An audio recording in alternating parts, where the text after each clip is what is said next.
Mark, I want to invite you, and Mark, thank you so much for all the mahi that you're doing in regards to UNESCO Auckland City of Music.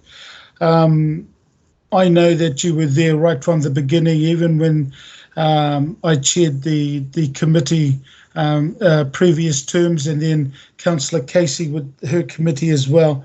But just want to acknowledge you, Mark, and just invite you to say a few words with your public input. Kia ora. Kia ora, kia ora. Thank you, Alf, and morena everyone, and thank you so much for this opportunity to address you all. We have just got to, so I have reported to UNESCO in Paris as part of our statutory obligations to that organisation as a 4-year report of what Auckland City of Music has been up to. So I thought it was a timely opportunity to update all the elected members on that situation as well, and just give you an overview of where we're at and where we're going. Maya, would you like to start off with the video?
There's just a little taster of the fantastic music that we produce here in Tamaki Makaurau and the environment we are in.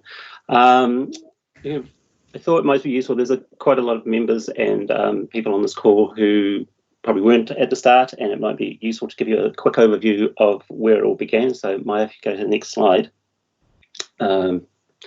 So we applied to be a UNESCO City of Music into the UNESCO Creative Cities Network. That was adopted in 2017. That was supported and endorsed by His Worship the Mayor, the Environment Community Committee, obviously myself, the Arts and Culture and Community and Social Policy Units, the National Commission for UNESCO, which was vital to putting in an application, and we had over 40 sector stakeholder organisations, including 3 peak industry bodies of Recorded Music New Zealand, APRA, and the Music Commission.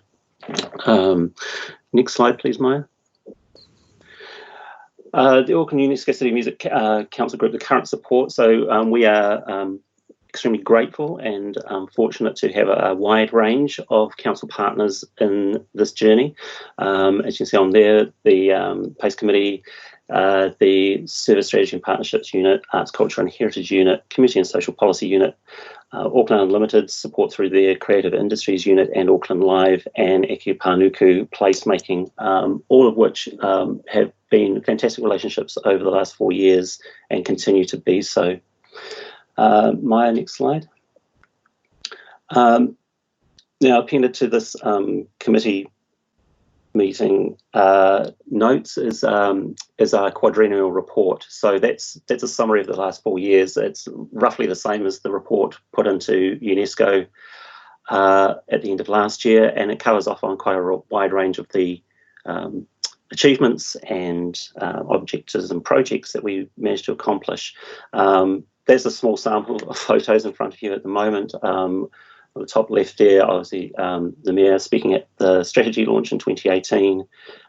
There's Neil Finn, Brett McKenzie and Tammy Nielsen at Roundhead Studios up in Newton, at a 2-day symposium we had featuring international guests.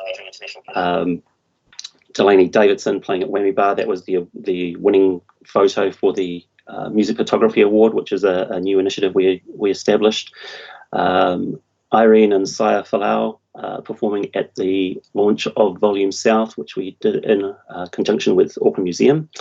And then lower down, there's participants from Girls Rock Camp, Kapahaka in Britomart Square, Sir Bob Geldof and Mick Fleetwood, who were guests of ours for a teenage songwriting seminar. And the last one is just a graphic from the Music Cities Awards, which happened last year, where we won Best Global Music Office.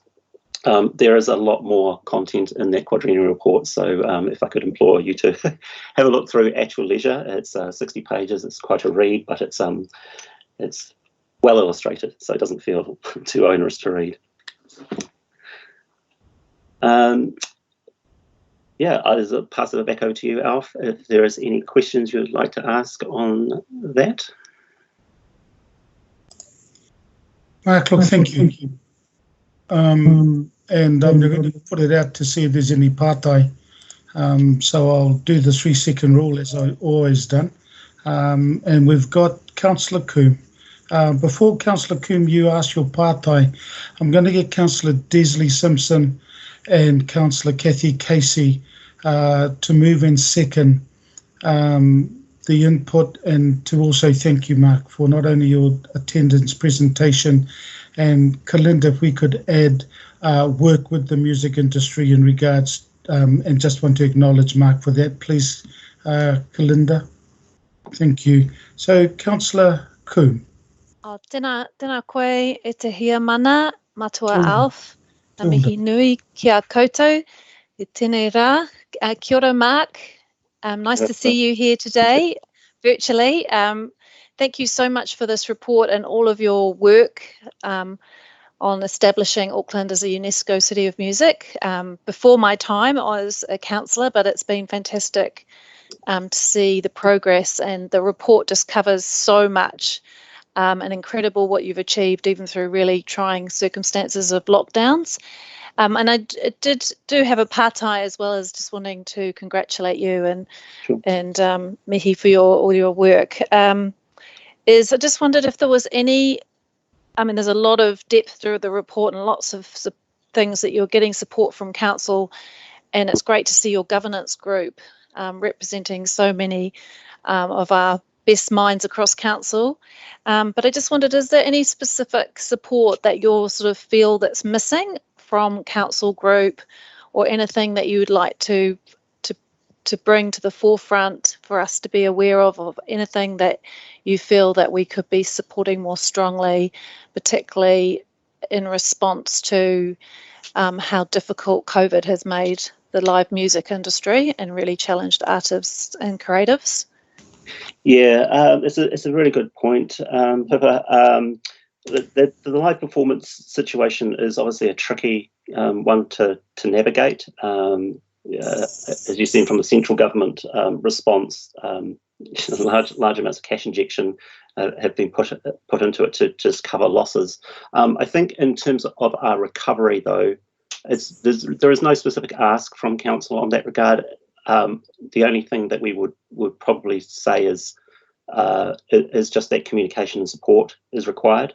It's an ongoing process, so as we just need to be in constant communication and partnership to develop that as it moves on. The sector itself is pretty resilient. We're finding new ways of addressing income loss, but yeah, from a council point of view, it's really just joining hands with us. Kia ora. And being supportive.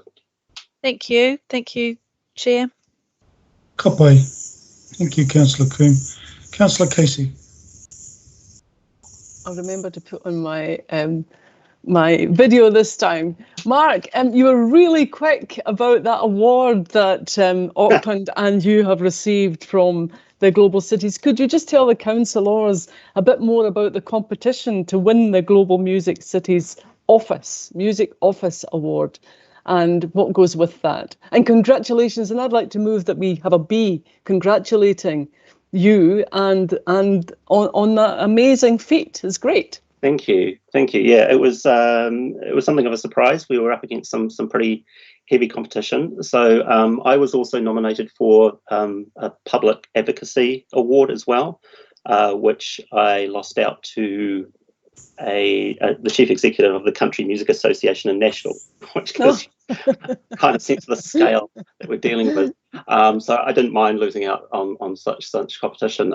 We, however, I can't remember. There was 3 finalists in this category. I can't remember what the other one was, but one of them was Melbourne. So I felt quite chuffed to have beaten Melbourne as a best global music office.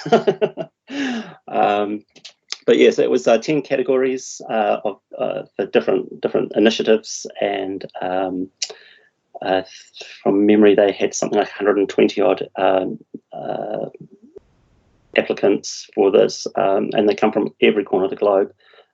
So to be a finalist was quite a feat. To win it was something else. So yeah. I was hoping that they are sending me a trophy apparently, but it hasn't turned up. I was hoping to hold up and show you the trophy, but I'll send a photo around when that happens. Thank you. Kia ora, Councillor Casey. So the second B has been put in there by Kalinda, and I've got a mover and seconder if there's no further pātai.